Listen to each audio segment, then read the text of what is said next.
नामहरम नामहरम ही रहता है, चाहे वो नातख़्वां हो, कारी हो, पीर हो, उसने अमामा पहना हो, दाढ़ी रखी हो, देवर हो, जेठ हो, अल्लाह का वली हो।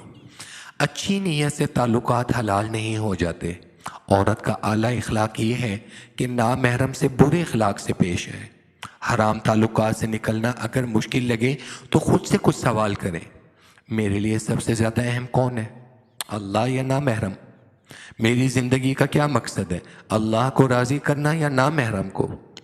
मैंने अपने दिन भर की रोदात किसको सुनानी है, अल्लाह को या नामहरम को? मरने के बाद अल्लाह को क्या जवाब देंगे कि एक नामहरम के लिए अल्लाह को नाराज़ करते रहे, अल्लाह के अहकामात पर अमल नहीं किया? खुद से ये सवाल करें और फिर अपनी इस्लाह करें। जज़ाकल्लाहु खैरा।